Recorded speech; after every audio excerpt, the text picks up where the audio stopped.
Welcome to my channel. This is an indication of some of the things that I cover on a regular basis in my videos. If you haven't already subscribed, please feel free to do so, and don't forget to click the little bell so that you'll get notified of future videos. Please feel free to share my videos on your social media, and I hope you enjoy the video which follows. Well, hello everybody.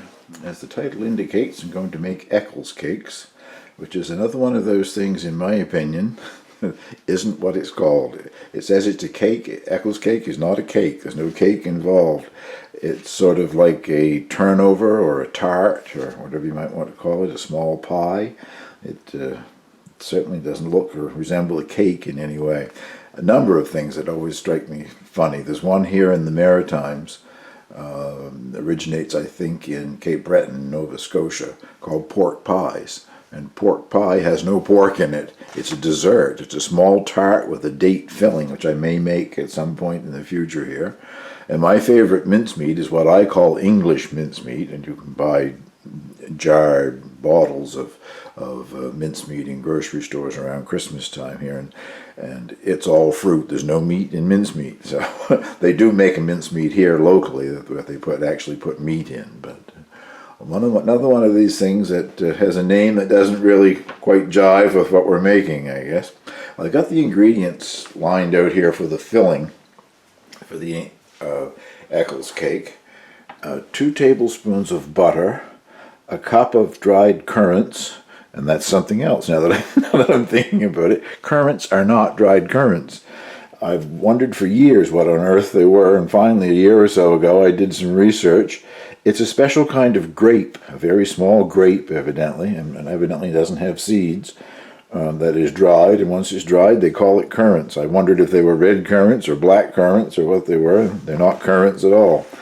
2 tablespoons of mixed candied peel, the kind of stuff that you use to make your Christmas cakes. A cup of Demerara sugar. First time I've ever had Demerara sugar in the house. If you haven't seen it or had it, in my opinion it's like a drier version of brown sugar.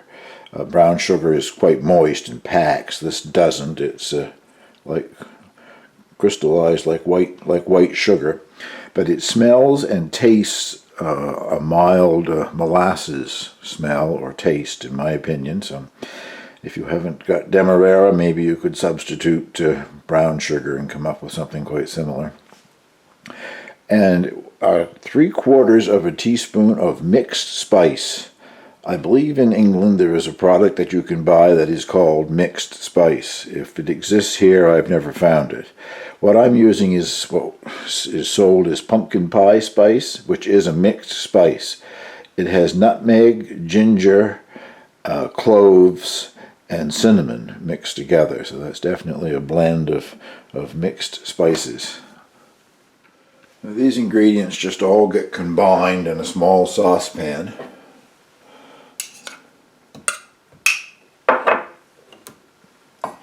They're not really cooked. You bring them to a good heat, I guess. I wouldn't say that you cook them. It's just to get everything combined. The spices activated, the butter melted, all that sort of thing. Last but not least, my mixed spice here. So I will take you over and show you what this looks like shortly on the stove. Well, this has been in the saucepan now for a couple of minutes. The butter is pretty well melted and the sugar is starting to melt, but I'll stir it for another couple of minutes yet, and then you just let it cool while you prepare the pastry that it's going to go inside of. Well, the pastry is puff pastry, and I'm cheating. I'm using a frozen puff pastry.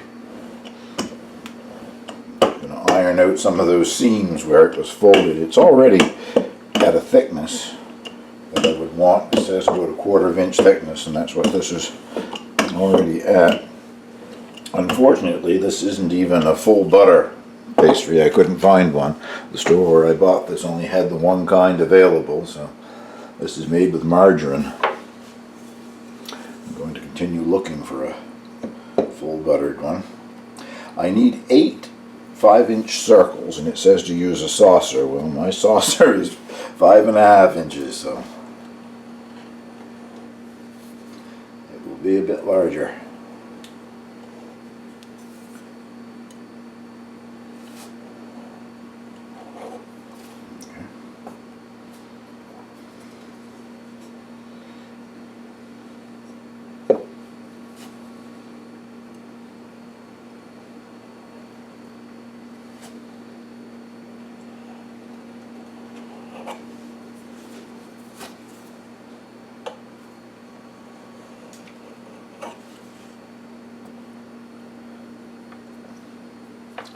Just as well, I think that I have 2 sheets.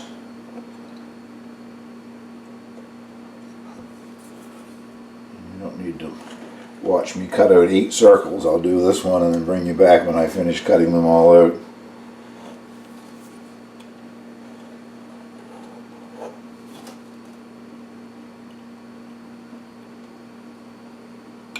If I can get my saucer back. There.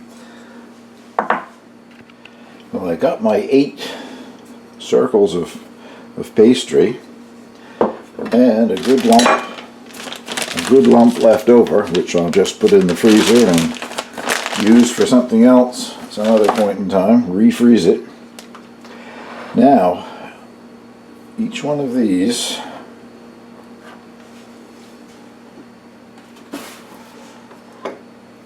gets a good dollop of this in the middle.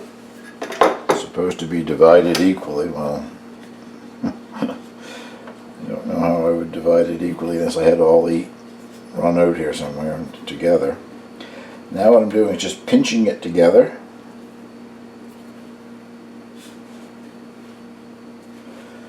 Trying to seal it relatively well.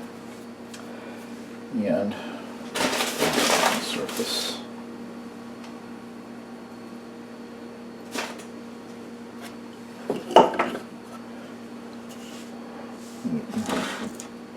Hopefully I still got you in view.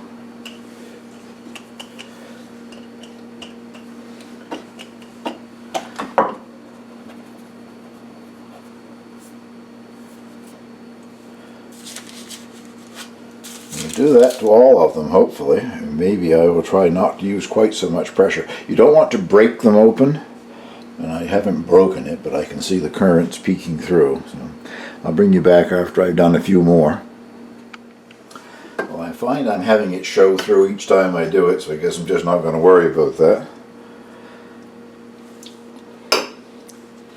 Going to get 6, I think, on this tray, but I'm going to bake them on 2 trays.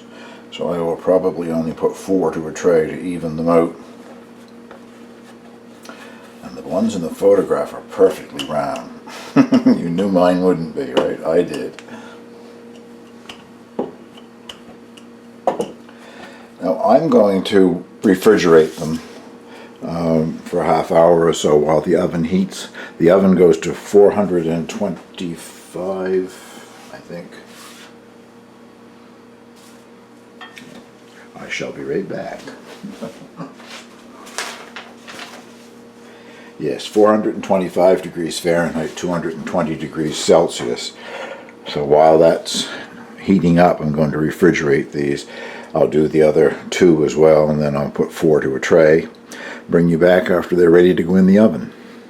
Well, they're just out of the refrigerator a few minutes ago, so they're nice and chilled again.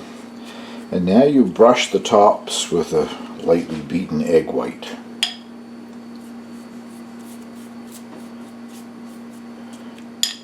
It'll make them a nice golden brown, hopefully.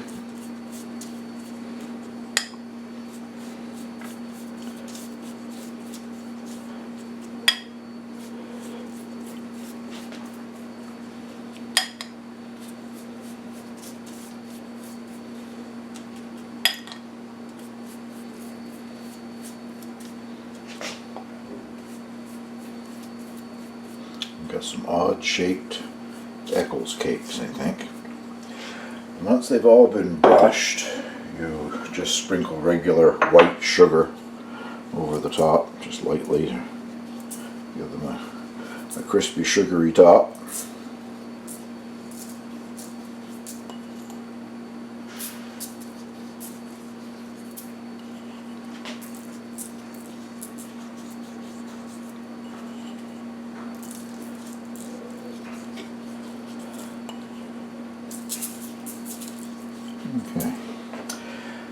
last thing before they go in the oven is they get 3 little slits in the top. I'm using a razor blade. You could use any sharp knife, I guess.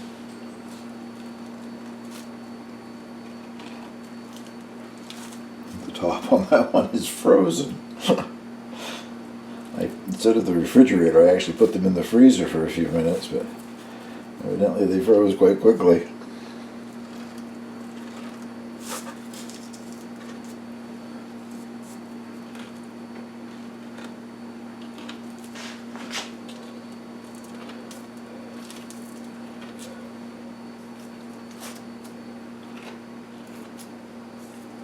They get baked at 415 degrees, or Fahrenheit, 220 Celsius for 15 minutes. So I'll show you what they look like when they come back out of the oven.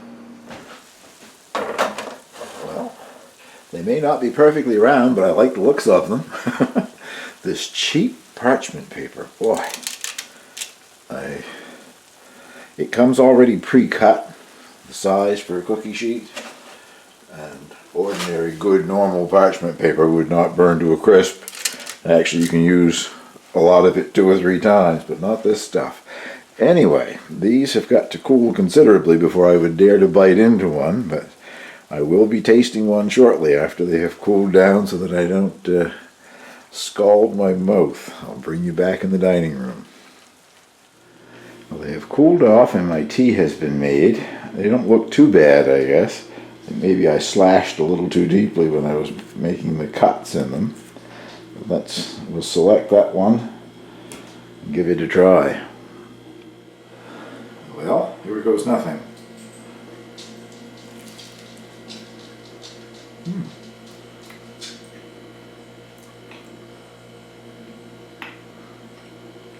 I like the flavor very much. Not sure if that's what the mixed spice is supposed to be like in England, but the pumpkin pie flavoring mixed spice is very good.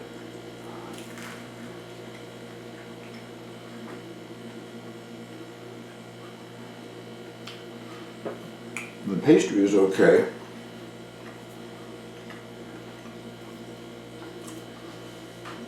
Maybe if I didn't know that it was margarine, I wouldn't know the difference, but I would still like to find a full butter puff pastry, or make my own, whichever, if I do this again.